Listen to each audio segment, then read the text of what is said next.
but also to the honest Adam Gilchrist, who speaks his mind on most things. And Adam, I've thought about it myself a great deal because I've admired you enormously over the years, not just as a cricketer, but for the approach you bring to a cricket match. And there's one thing I've struggled to understand, and I found it difficult to balance those two on the same scales. How does it work with you? Because you obviously thought about it a great deal as well. Yeah, it's been brought to my attention, and I have thought about that. And believe me, I'm not on a worldwide mission to tell guys to walk. We're big boys. We do it, and everyone can each their own. No worries. And I'm not bitter at anyone who doesn't walk. And particularly an opponent, if I know they've nicked it and I've caught it, I'm going to grill them and say, well, you're quite within your rights. You ask the umpire to make a decision, and that's what we expect. But I'd like to. Well, I hope people believe that I'm only going to appeal if I think there's a chance that it's out. We're not 100% certain every time. Yes. There's tiny little edges, there's bat pads on LBs that we're not sure. So we're allowed to ask the question. If it's a blatant, horrible, no chance it's out, I'd like to hope that I'm not going to be appealing, and my teammates aren't. Now, I'll make reference to one in particular that got a lot of time. The game got a lot of airtime. It was obviously the Test match against India. The Rahul Dravid one. Yeah, the Dravid one. Now, everyone's telling me that I had best view. I'm so close that I should have known. But it happens quickly, and from behind, his bat is sort of behind his pad. So my line of vision, I could see sort of pad and bat, and there's a noise, and I'm concentrating on catching the ball. So up we go and we ask. Now, unfortunately, the umpire got it wrong, got it badly wrong. And probably within, I'd say, 5 to 10 seconds, you know that, that's probably not right. But we're not going to then ask everyone in the whole team to turn around and go, OK, let's call them back, because opponents aren't going to do that. Then they're going to say, well, what do we need umpires or not? Are you going to play your own game without umpires? So I feel like I'm entitled to ask a question. I wasn't certain whether it was pad or bat. On reflection, on replay, but obviously it was a really, really bad miss. And Steve Bucknell's aware of that, and we're all aware of that. And there's been others where they've been edged and they haven't been given out. So that's probably the way I see it. I don't know if everyone agrees, but I'm pretty comfortable that I'm going to appeal if I think it's out or it's being out. Some I'll get wrong, some the umpire right or wrong, but I know if I've hit it, so I'm getting out of there. I sometimes wonder that the Australian view isn't as well understood across, because Australia seems to be in the thick of things every time. And do you think you cop more than your share of it? Do you think you get away with some? The world thinks the world champions are away with the odd decision, whereas I'm sure you guys think that you're getting more than your share of criticism. So it's best to put it up front straight here.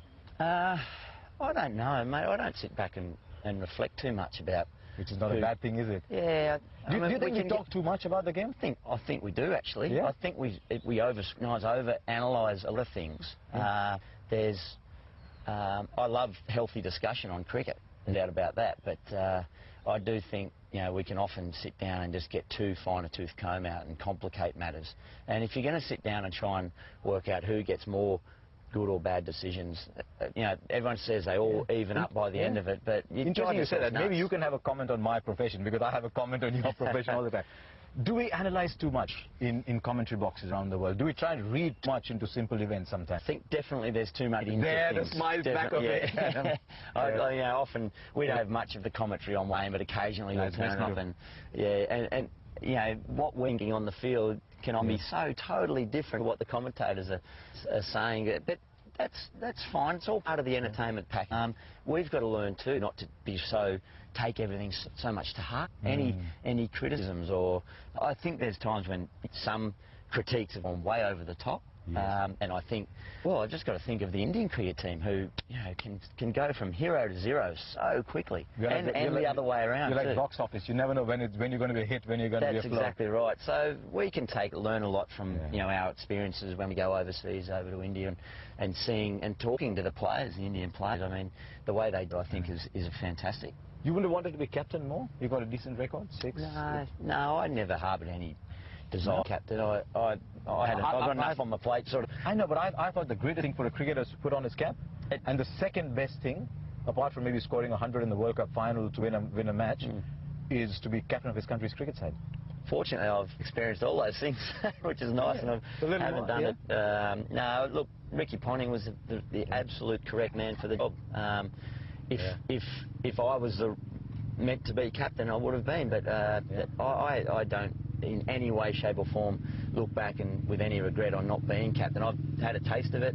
We've had some great cricket minds with Steve Waugh, Shane Warne, Glenn McGrath. Was winning a series in India as captain one of your high points? I mean, you were captain when Ricky was injured? Definitely. And not that, but that's not just, it wasn't made that special just because I was captain.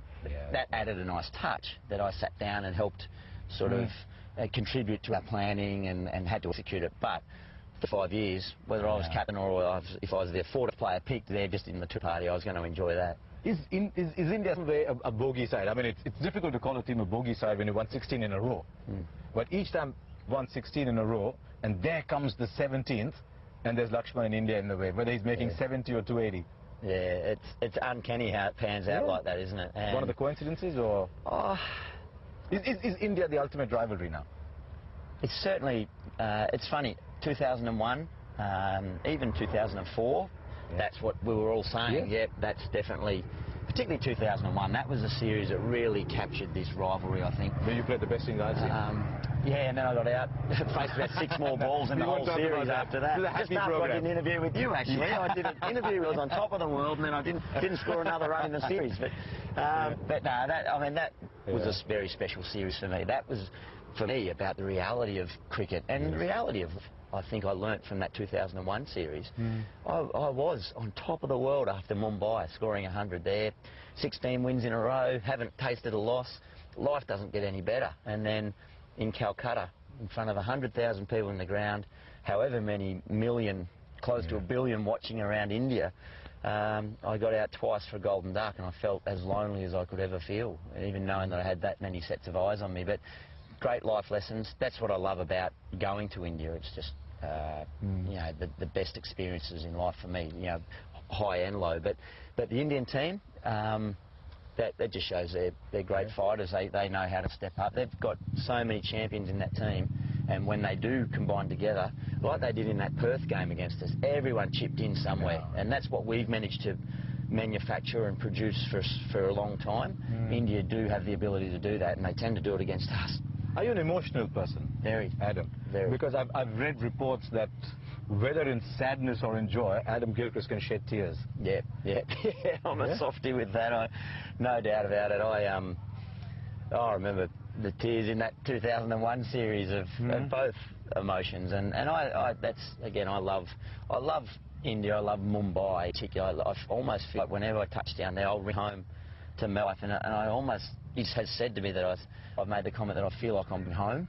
I just feel so happy in that environment and that city. And I'd walk into the streets, love walking into the slum area and just sitting down with no one else around, no bus or anything, and it's really fulfilling experience. And then you shoot ad films in Canada and wonder why you need to hire a crowd. You told us about that one. Hired a crowd and you didn't need to hire a crowd. But I'm intrigued by this crying thing, because I found a lot of Australian men I've met are as sensitive and simple as anybody else, but you've got to wear the sleeveless vests. You've got to flaunt your muscles. You've got to be macho. You've almost one of being sensitive.